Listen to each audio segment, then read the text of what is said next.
지난 시간에는 왜 신앙의 방황이 오는가, 왜 신앙의 회의가 오는가에 대해서 말씀드렸습니다. 우리가 예수를 믿어도 많은 권사님, 집사님들이 거기 머물러 있죠. 십자가의 신앙에 머물러 있으면 얼굴이 죽을 상이라고 말씀드렸습니다. 십자가의 신앙에 머물러 있으면 죄책감이 해결되지 않고 나의 삶의 실제적 문제들이 해결되지 않고 내 성격 하나 바뀌어지지가 않습니다. 삶의 고민들이 계속 여전히 고민으로 남아있게 되기 때문에 시간이 흐름에 따라 신앙의 회의가 오고 나 삶의 실제적 문제들이 변하지 않고 내가 변하지 않는 것을 경험하면서 신앙의 방황을 누구나 다 겪게 되어 있습니다. 그래서 이 십자가의 신앙은 반드시 부활의 신앙과 만날 때만 비로소 능력이 있는 것이죠. 예수님이 내 죄를 다 지시고 나의 모든 죄를 대신하여 십자가에 죽으셨습니다. 근데 그 죽음은 죽음 자체에 능력이 있는 것이 아닙니다. 나라를 위하여 죽는 훌륭한 다른 사람들이 많이 있죠. 의인을 위하여 대신 죽어준 사람들도 많습니다. 그 죽음이 그냥 거룩한 하나의 죽음이 아니라 십자가의 죽음이 나의 삶을, 나의 가족과 민족과 열방을 바꾸는 능력인 것은 그 십자가의 죽음이 바로 부활과 만나서, 할렐루야, 부활로 다시 살아나셨기 때문에 그것이 그냥 거룩한 죽음이 아니라 죄와 사망과 어둠의 권세를 물리치시고 사탄의 권세를 물리치고 승리한 능력이 되기 때문에 그렇습니다. 그러니까 십자가 죽음 자체가 능력이 없는 것이냐, 그것은 아닙니다. 십자가는 능력의 죽음이에요. 그러나 이것이 부활과 이건 뭐와 같냐? 우리가 먹는 약과 같습니다. 여기 치료제가 있다고 생각해 보십시오. 이거는 완전한 치료제입니다. 이 치료제만 먹으면 지금 나의 몸에 있는 병이 낫습니다. 그런 약들이 있잖아요. 그 이 치료제가 완전하지 않은 게 아니에요. 치료제는 완전하게 치료되게 다 과학자들이 연구해서 만들었어요. 그러나 이 치료제를 내가 입속에 넣고 물을 마셔서 내 몸속에 들어와 소화가 돼야 치료가 되지. 치료제가 완전해도 이게 여기에 그대로 있으면 몸은 계속 아프듯이 이 예수 그리스도의 십자가의 능력은 부활하신 주님을 우리가 만나 그 십자가의 능력이 내 속에 들어와 내 삶으로 경험돼야만 여러분의 영혼의 문제와 삶의 문제에 해결함을 받을지어다. 우리는 십자가의 능력을 경험하게 되며 이제 우리는 삶의 회의와 방황의 자리에서 벗어나 이제 앞으로 전진하는 신앙을 갖게 된다는 것입니다.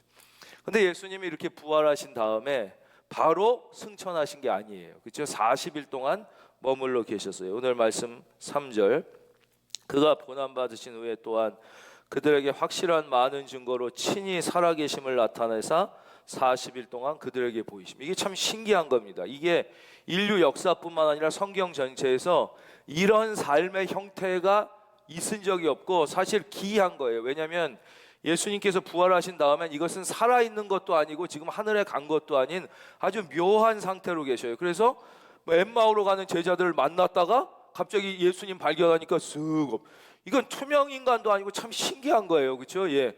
그리고는 고기 구워 주시라고 나타나서 막 고기 구워 주시다가 주님 뭐 내 양을 먹이라고 하더니 쑥 없어지시고, 또 방에 제자들 막 모여 있는데 도마 있는데 쑥 나타나셨다가 막 이거 만지잖아요. 그렇죠? 구멍 다 이 창 찔린 거 하고, 왜 이런 아주 독특한 우리가 이해하기 어려운 모습으로 굳이 40일을 계셨느냐? 이제 부활하셨으면 구원의 완성이잖아요. 십자가의 완성이면 바로 승천하셔서 하나님 보좌 우편에 영광스럽게 앉아도 계시는데 왜 이 아주 독특한 형태로 40일간을 우리와 계속 같이 계셨느냐? 그 이유가 오늘 3절에 다시 분명하게 나타나는 거예요.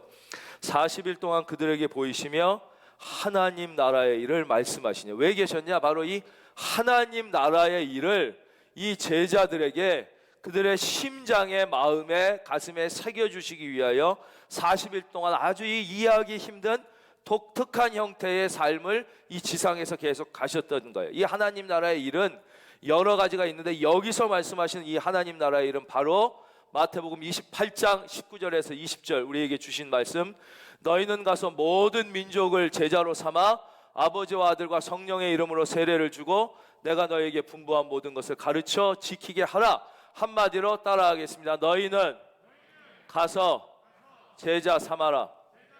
이거 말씀해 주시기 위해서 이제 오신 거예요. 그러니까 이 사도행전 사건이란 바로 이 하나님의 일, 예수님께서 부활하셨음에도 불구하고 바로 승천하지 않고 40일 동안 제자들의 가슴과 머리에 새겨준 모든 민족을 제자로 삼는 이 일이 성취돼 가는 그 사건을 사도행전이라고 그러는 거예요. 그것을 사도행전적 사건이라고 그러는 것이에요. 그런데 이 하나님 나라의 일이라는 게 듣는다고 이해가 되지 않는다는 게 여러분 지금 제가 하는 말씀을 다 이해하십니까? 제가 지금 한국말로 하고 중학교 1학년 수준이면 다 이해할 수 있는 말로 해요. 그러나 제가 하는 말을 중학교 2학년 이상의 지적 수준을 가진 사람이 다 이해할 수 있을 것 같아요? 아닙니다. 예수 안 믿는 사람은 반 이상 이해가 안 갑니다. 이건 받아본 사람만 아는 거예요. 이건 지식으로 아는 게 아니고 지금 체험으로 아는 거예요.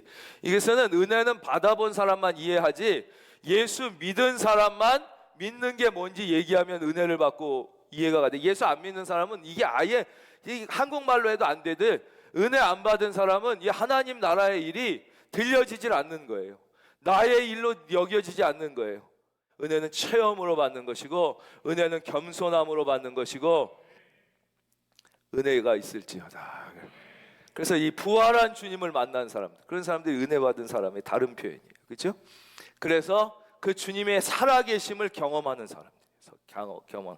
그 사람들에게 말씀하신 게 바로 하나님 나라의 일, 너희는 가서 모든 민족으로 제자를 삼으라, 그 일이었어요. 근데 문제는 이 일이 불가능한 일이었다는 거예요. 우리가 듣기에도 불가능한데 그 당시 이 제자들은 무식한 사람이 많아. 어부 출신이고 그 귀족 양반들이 있을 때 2000년 전에 평민 다 하층민들이에요. 그리고 이스라엘 밖에는 이집트도 한 걸음도 가본 적이 없는 사람에게 너희는 가서 모든 민족을 제자로 삼으라. 그리고 무식해, 일자 무식인데 저기 귀족들 많이 배운 사람한테 그 사람들을 제자로 삼아서 가르치라 그러니까 아예 불가능한 말을 얘기한 거예요. 그렇기 때문에 예수님이 이것은 불가능한 일이다. 너희들은 할 수 없다. 어떻게 할 수 있느냐?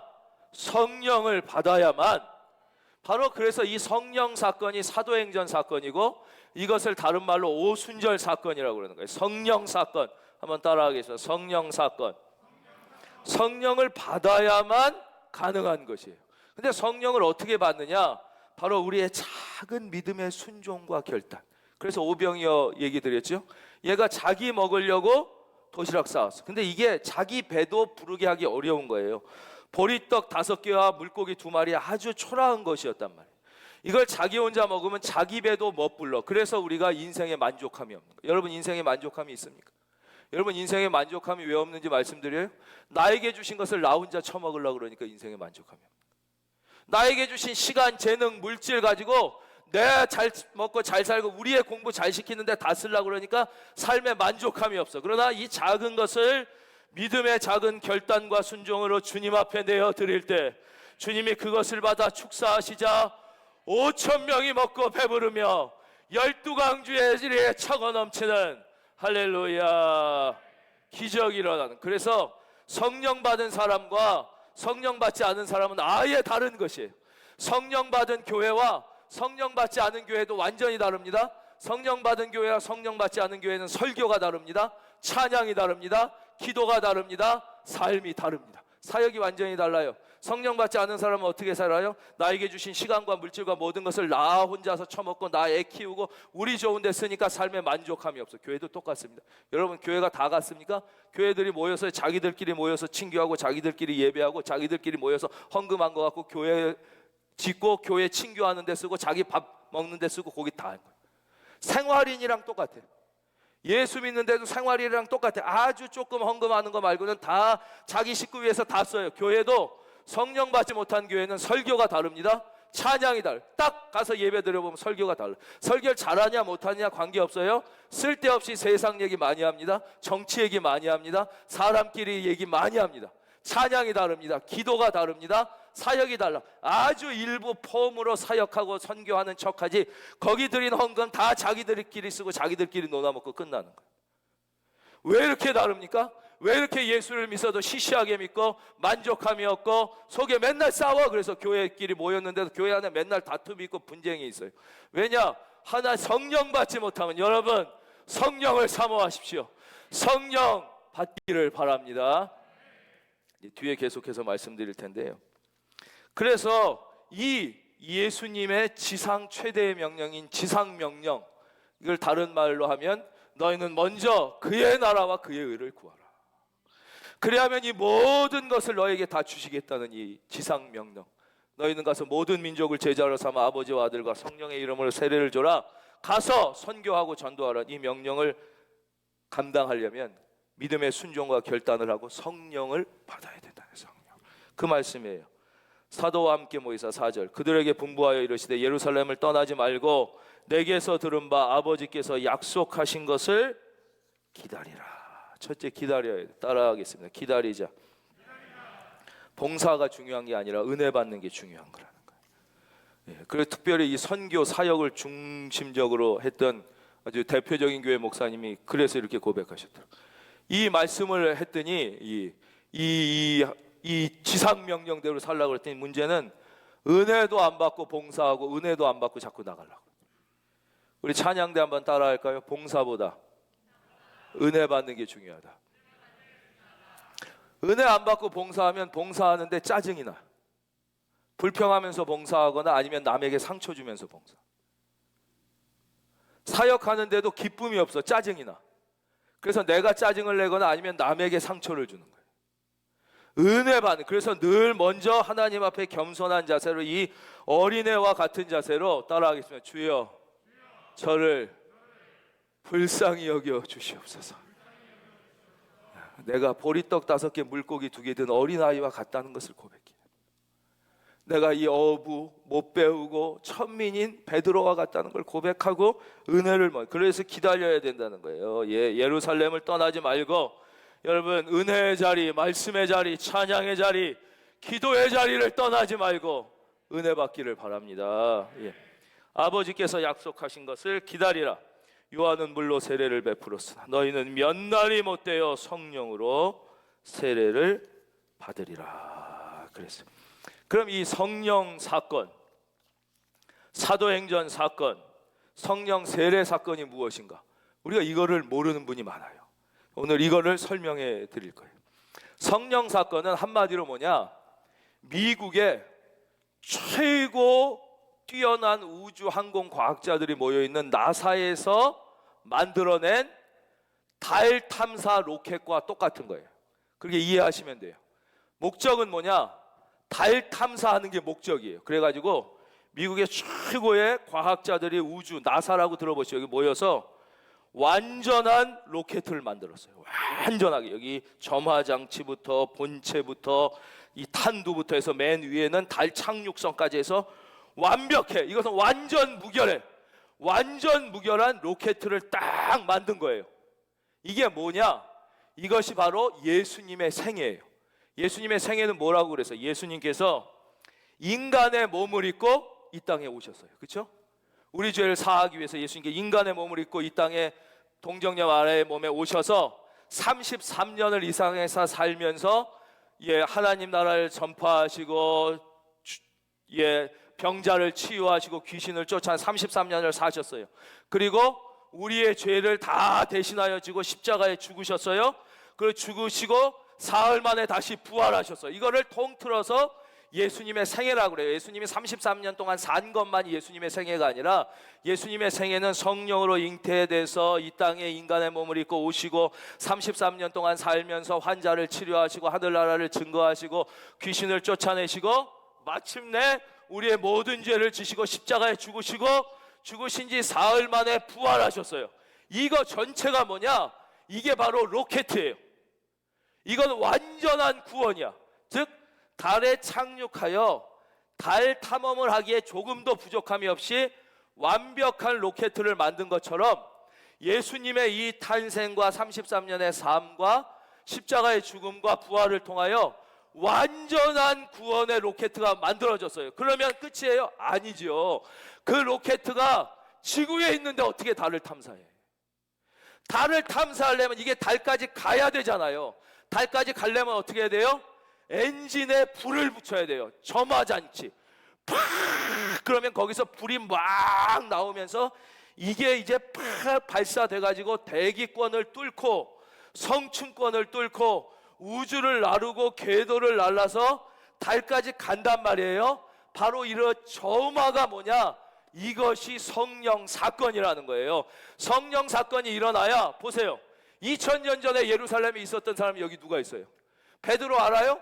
요한 알아요? 예수님 알아요? 모르잖아요. 근데 어떻게 2000년 전에 예수님이 인간의 몸을 입고 이 땅에 와서 33년 사시고 나의 죄를 지으시고 죽으시고 그 다음에 3일 만에 부활하신 그 완벽한 구원의 로켓을 우리가 어떻게 만나게 됐냐 이거예요.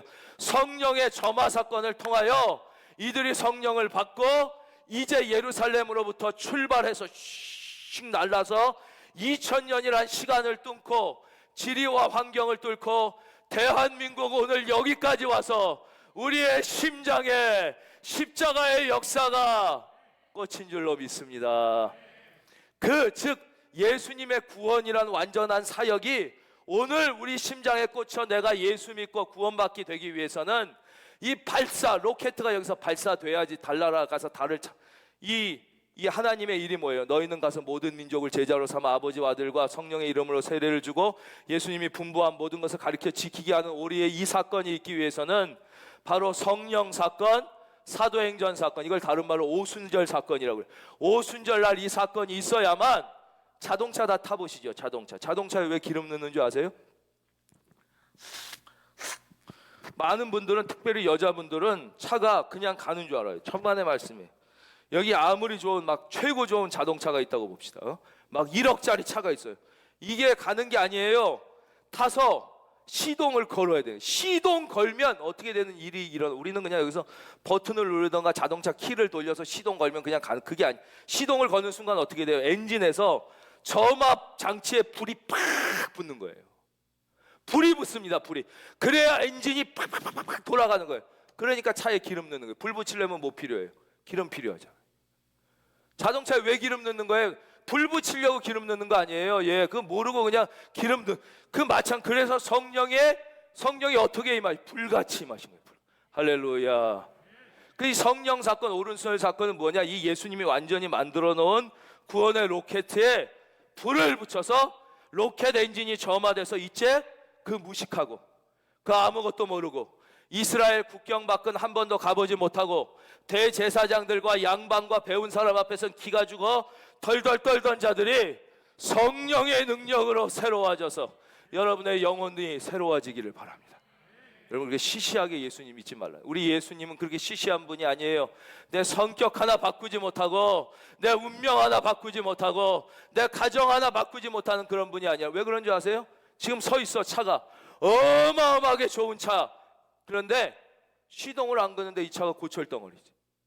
성령이 임해서 내 안에 영적인 시동이 걸려야 이 차가 움직이는데, 하나님의 구원 역사가 일어나는데 성령이 안 임해가지고 시동을 못 거니까 고철인 거예요. 예수 믿고도 고철이에요. 여러분, 우리 살아계신 주님은 그렇게 무능한 분이 아니에요. 그렇게 시시한 분이 아니에요.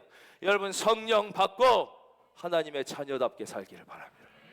그래서 주님이 뭐라 그러세요? 5절, 요한은 물로 세례를 베풀었으나 너희는 몇 날이 못되어 성령으로 세례를 받으리라 그랬어요. 그래서 우리는 기도하고 사모하며 기다리시고 늘 은혜의 자리에 계시고, 여러분 찬송을 찬송답게 부르기를 바랍니다. 하나님의 말씀을 들을 때 하나님의 말씀으로 들을 수 있기를 바랍니다. 그래서 그래야 체험으로. 이건 뭐와 같냐면, 우리 집에 애가 둘 있어요. 근데 제 애미가 이제 밥을 먹이잖아요. 엄마가 밥을 먹이면 한 놈은 엄마가 수저에 담아주면 어렸을 때부터 보지 않고 먹는 놈이 있어요. 무조건 엄마가 주는 건 다 먹어. 근데 한 애는 꼭 봐. 싫다고 안 먹는 거예요. 누가 더 건강하게요? 뻔한 거예요. 엄마가 나쁜 엄마가 아닌 이상, 그렇죠? 예, 가짜 엄마가 아닌 이상 조금 영양이 골고루 안 되고 좀 부실해도 다 좋은 거 먹어요. 그걸 봐가지고 단백질 함량이 부족한데 왜 이걸 주세요? 지방이 많아. 이런 애는 다 비실비실한 거예요. 그래서 여러분들이 교회를 선택하는 것은 중요합니다. 그 목사가 설교를 내 마음에 들게 하냐 안 하냐, 설교가 좋냐 안 좋냐, 이건 중요한 게 아니에요. 그 목사가 하는 그 교회의 설교가 성경을 이야기하는 것이면, 할렐루야, 무조건 먹기를 주의 이름으로 축원합니다. 그래야 성령은 지식으로 받는 게 아니에요. 체험으로 받는 거예요. 은혜는 체험으로 받는 거예요. 그 가려 먹으면 건강할 것 같아요? 그런데 이게 성경 말씀이 아니다. 그러면 그래서 교회 선택을 해야 되는 거예요. 그럼 미련 없이 떠나요. 천년을 다닌 교회를, 야, 이 교회 말씀이 성경 말씀이 아니라 사람 얘기한다. 미련 없이 떠나. 그러나 성경 말씀인 게 분명하면 여러분 잘 먹고 행복하기를 바랍니다. 기다리는 거예요. 그리고는 이제 성령. 그럼 성령 사건, 오순절 사건 좋다는 거예요. 근데 그렇게 성령이 임하신 것을 내가 믿고 그렇게 임하셨다는 걸 알고 받아들이면 되지, 왜 성령 세례가 필요하냐? 왜 나에게 이 성령 세례가 필요하냐? 이거에 대해서 말씀을 드리려고 해요. 그러면 성령이 이때 이렇게 임하셔서 성령 세례가 임했으면 그럼 그전에는 성령이 없었나? 그럼 나는 성령 받지 못하고 예수 믿은 건가? 아니, 거기서 우리가 헷갈리는 거예요. 아니 나도 다 그럼 이전에는 성령이 없었냐? 그렇지 않죠. 그 전에도 성령이 계시고 성령의 사역은 계셨어요. 창세기 1장 1절, 태초에 하나님이 천지를 창조하시니라. 하나님의 신이 수면에 운행하고, 하나님의 신이 뭐예요? 성령이죠. 그러면 태초에 천지를 창조하실 때 성부, 성자, 성령 삼위일체가 창조하신 거예요. 그때 성령님도 계셨고 성자 예수님도 계셨어요. 그래서 하나님께서 뭐라고 그래요? 우리가 우리의 형상으로 창조했다고 말씀하셔요. 그리고 아브라함이 뭐라고 그래요? 아직 예수님 오시기 수천 년 전인데, 전에도 설명드렸죠. 그리스도를 만났다고. 예수님을 만나요. 그리고 그리스도를 주라고 해요. 다윗이 뭐라고 그래요? 시편에서 예수님 오시기 2000년 전인데 예수님도 그러잖아요. 야, 내가 얼마 전에 태어났으면 다윗이 어떻게 내가 이 땅에 오기 2000년도 전에 내가 나의 주여 나를 구원해, 이런 고백을 하는 예수님이 계셨어요. 그거 다 아시죠? 성령님이 계셨어요. 그런데 예수님이 지금부터 약 2000년 전에, 그 전에도 성부, 성자, 성령이 계셨지만 성자 예수님께서 우리의 모든 죄를 사하시고 용서하고 우리를 하나님 자녀 삼기 위해서 중대한 결단을 하세요. 그게 뭐냐? 내가 인간의 몸을 입고 이 땅에 오기로 결단하신 거예요. 그게 바로 성탄절이에요. 이걸 어려운 말로 인카네이션, 성육신이라고, 그렇죠? 그래서 예수님께서 내가 인간을 구원하기 위하여 인간의 몸을 입고 이 땅에 와야겠다고 생각하셔서 성령으로 잉태되셔서, 예수님도 성령으로 잉태되셨잖아요. 성령 사역이 없었던 게 잉태되셔서 인간의 몸을 입고, 언제? 지금부터 약 2000년 전에 바로 베들레헴의 한 마국간의 말 구유 위에 어린 아이의 모습으로 오셨어요. 이때부터 성자 시대예요. 그 전에도 성자 예수님이 사역하셨지만 이때부터는 성부, 성자, 성령 중에 누가 주인공이냐? 구원의 주인공이 예수님이신 거예요. 그때부터. 그렇잖아요? 그래서 예수님이 가르치시고 천국 전파하시고 우리 죄를 대신 지시고 죽으시고 부활하셨어요. 그런 다음에 40일 동안 우리와 함께 계시면서 승천하셨어요. 이때 예수님이 우리에게 미리 예고편을 보여주세요. 이제 내가 주인공인 시대가 아니라 바로 보혜사 성령님이, 이분이 그전에도 계시고 역사하셨지만 그전에는 이렇게 뒤에서 역사하셨지만 전면에 등장하여 주인공으로 역사하는 날이 올 것이다. 그 예언이 여러 군데 나오는데 예고편 보겠습니다. 요한복음 14장. 내가 아버지께 구하겠으니 그가 또 다른 보혜사를 너희에게 주사. 예수님이 온 것처럼 온다는 거예요. 그가 영원토록 너희와 함께 있게 하리니 그는 진리의 영이라 세상은 능히 그를 받지 못하다니. 이거 여러분, 세상은, 그래서 성령 몰라, 이해가 안 돼요. 아무리 머리가 좋고 공부를 많이 하고 천재도, 여기 아예 써 있잖아요. 세상은 못 받는 거예요. 여러분은 하나님의 자녀예요. 여러분은 세상으로 말미암아 죽을 영혼이 아니라 예수로 말미암아 살게 된 영혼인 줄로 믿습니다. 여러분은 세상에 속한 자가 아니에요. 여러분은 하나님께 속한 자인 거예요. 그래서 세상은 이걸 몰라요. 성령을 죽었다 깨어나도 모르는 거야. 자, 보겠어요. 그 다음 계속. 진리의 영이라 세상은 능히 그를 받지 못하다니 이는 그를 보아도 보지도 못하고 알지도 못합니다. 그러나 너희는 그를 아나니. 여러분, 영의 눈이 뜨여 부활하신 주님을 만나신 분은 아멘. 아직 만나지 못한 분도 반드시 만나게 될 것입니다. 너희는 그를 아나니 그는 너희와 함께 거하심. 이렇게 미리 다, 이게 여기만 여러 번. 그리고는 이제 예수님께서 부활하시고 40일 동안 우리와 함께 계시다가 마침내 이 역사와 공간을 다시 나가셔서 승천하셔서 하나님 보좌 우편에 계시면서 이제 구원 사역의 주인공으로 2000년 전 베들레헴 말구육간에 마구간 말구에 예수님이 어린아이처럼 오신 것처럼 성령님이 2000년 전 마가의 다락방에 기도하는 120명의 사람들이 있는 가운데 불의 혀같이 갈라지면서 할렐루야 임하신 사건을 따라하겠습니다. 성령 세례. 바로 이때부터 바로 이 믿음의 역사의 주인공으로 사역하시는 분이 성부 하나님, 성자 예수님, 성령 하나님 중에 이제 성령 하나님 시대. 한번 따라하겠습니다. 지금은 성령님 시대. 그러나 성부, 성자, 성령은 한 분이니까 예수님의 영, 하나님의 영이기 때문에 불러도 상관없어요. 그러나 이때부터 그래서 이제 성령을 받지 않은 사람과 성령 받은 사람은 얼마나 달라지느냐, 이걸 좀 쉽게 설명드리겠어요. 유대인들도 하나님을 믿어요. 근데 그들은 하나님은 믿는데 어디를 못 믿어요? 예수님을 못 믿어요. 그렇죠? 그래서 아예 안 믿는 사람들하고는 유대인들이 달라. 그렇죠? 우리랑 비슷한 점이 많아. 그러나 그들은 예루살렘에, 이스라엘에 묶여 있어. 복음의 능력과 확장성이 없어. 그리고 이 땅에서 잘 먹고 공부 잘하고 막 그런 천재 많이 나오고 노벨, 세상 사람하고는 달라. 근데 거기서 끝이야. 천국의 삶을 누리고. 그래서 맨날 통곡의 벽 앞에 서서 통곡만 하는 거예요. 그들의 기도. 반납 통곡하고 있어. 그래도 안 믿는 사람하고는 다르죠. 유대인들이. 그렇죠? 그러나 거기에 멈춰 있어. 우리는 예수 그리스도를 구주로 영접하여 복음이 나가고 이 땅이 전부가 아니라 천국이 있음을 믿고 천국의 영광을 찬송 중에도 체험하시는 분은 아멘. 근데 여기서 이제는 무슨 시대라고요? 따라하겠습니다. 지금은 성령의 시대예요. 이제 예수님께서 우리의 모든 로켓을 완성하신 다음에 이제 승천하셨어. 이 로켓에 팍 불이 붙어서 날아가야지 능력이 있고 이제 역사하는 건데, 이 예수를 믿고도 왜 능력이 없냐? 이제 해답이 나왔죠. 예수를 믿고도 왜 나의 삶의 방황과 회의가 되고, 왜 여전히 미운 사람은 믿고 여전히 사랑이 안 되고 여전히 불가능한 것은 무슨 불가능해지느냐? 왜 그러냐? 구원이 완벽하지 못해서가 아니에요.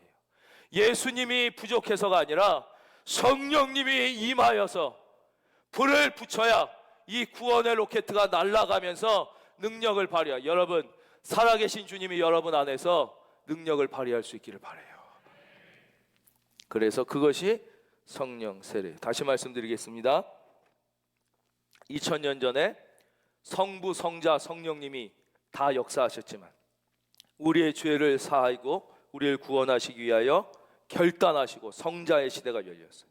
그래서 베들레헴 마구간 말구유에 인간의 몸을 입고 오셨어요. 이때부터는 성자 예수님이 구원의 중심적 역할을 하시면서 예수님을 통하여 구원받고, 예수님이 그래서 십자가에 죽으시고 부활하시고 물어서 마지막 40일 동안이 하나님 나라의 일을 말씀하시고 승천하심으로 구원의 로켓을 완성하셨다는 거예요. 이거 완전해요.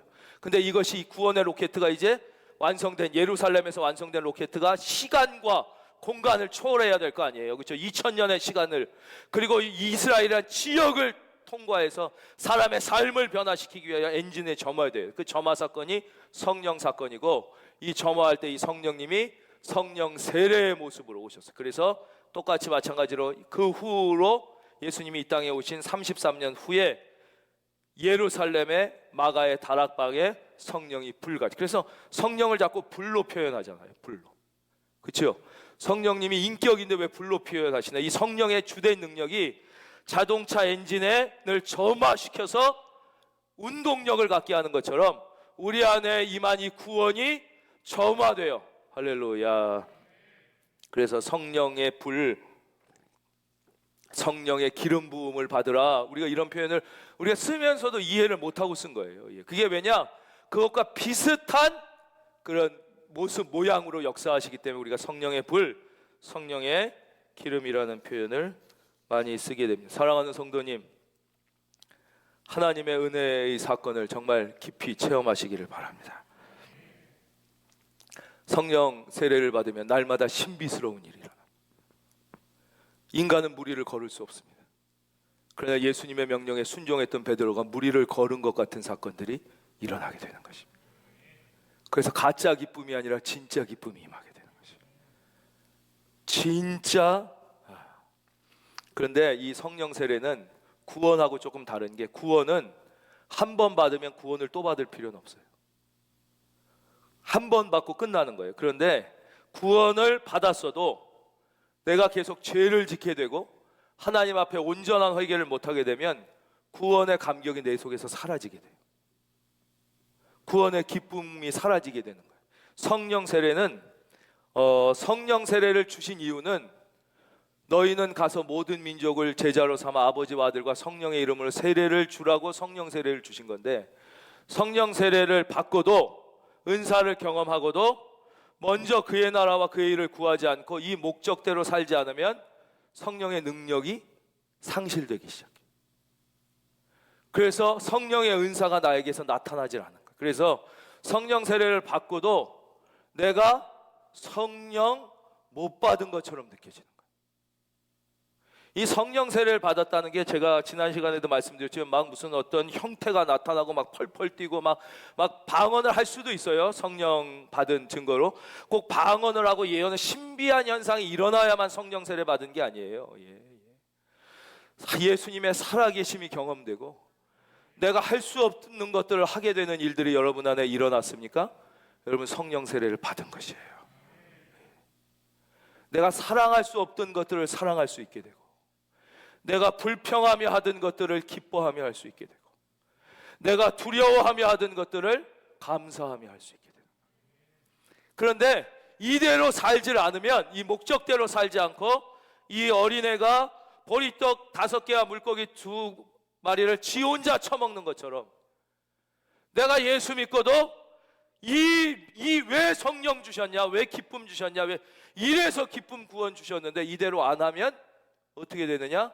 성령의 은사의 능력이 사라지기 시작합니다. 그래서 내가 성령 세례를 받았나 헷갈리기 시작합니다. 성령이 내 안에 임했나? 의심이 되기 시작하는 거예요. 여러분 안에 잠들었던 성령의 은사가 불일듯 일어나게 되기를 주의 이름으로 축원합니다. 교회도 똑같아요. 교회도 그 목적을 갖고 주님이 세우셨는데, 그렇죠? 교회가 그 목적을 상실하게 되면 교회 안에 분란이 일어나기 시작합니다. 교회 안에서 복음 전하고 사랑 이거 하는 게 아니라 자기들끼리 싸우다가 볼일 다 보는 거예요. 여러분, 사람이 많다고 싸우는 게 아니에요. 전에도 말씀드렸죠. 5명 모인 교회도 싸웁니다. 10명 모인 교회도 싸워요. 그러나 10,000명이 모여도 주의 영이 함께 하시며, 성령이 역사하는 교회는 10,000명이 모여도 평안해요. 할렐루야. 여러분 가정에 평안이 있기를 바랍니다. 애 키워보셨죠? 은혜 없이 키우면 하나 키우기도 너무 힘들어. 은혜 받으면 요한 웨슬레 어머니처럼 18도 잘 키우는 거예요. 아멘도 안 할 줄 알았어요.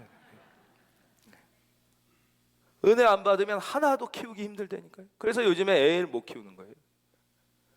은혜 받으면 요한 웨슬레 어머니처럼 18명도 잘 키워요. 교회도 마찬가지. 여러분이 인생이 힘듭니까? 여러분 인생에 고단한 짐이 있습니까? 여러분 혼자 지려고 그러면요, 가벼운 인생은 없어요. 그러나 성령이 도와주시면, 성령 받으면 그 짐이 깃털처럼 가벼워지는 거예요. 여러분 그렇게 사시길 주의 이름으로 축원합니다. 여러분, 예수 믿는데 시시하게 믿지 마시고 예수님은 오늘 우리를 이 성령의 사건으로 초대하십니다. 그런데 지금 가정에서 예배드리고 여기서 예배드리시는 분들 중에 이 성령 세례를 두려워하는 분이 있어요. 변화가 두려운 사람들이 있어요. 내가 지금 예수 믿고 괜찮게 살거든요. 내가 직업도 괜찮고 돈도 괜찮게 벌고 집안도 평안한데 성령 막 받고 완전히 변화돼가지고 내가 모든 것 다 주님께 드리고 세상은 다 돌아보지도 않고 그렇게 살면 어떡하지? 그래서 변화가 두려운 사람들도 있어요. 나 이 정도 사는 거 그래도 뭐 완전히 만족하지 않아도 괜찮게 잘 먹고 잘 살고 하는데, 그래가지고 혹시 이래서 내가 변화받고 목사 되면 어떡하지? 변화받고 선교사 되면 어떡하지? 변화받고 내가 말하자면 뭐 의사, 변호사 뭐 이런 분들 있을 거 아니야. 이재훈 선교사처럼 다 버리고 저쪽 가면 어떡하지? 여러분 두려워하지 말기를 바랍니다. 두려워하지 마. 다 목사, 다 선교사 되는 거예요. 여러분 두려워하지 말기를 바랍니다. 여러분 변화받기를 두려워하지 말기를 바랍니다. 여러분 성령 받고 시시하게 살지 말고 성령 받고 멋지게 살아계신 주님과 함께 감격적으로 살 수 있기를 주의 이름으로 축원합니다.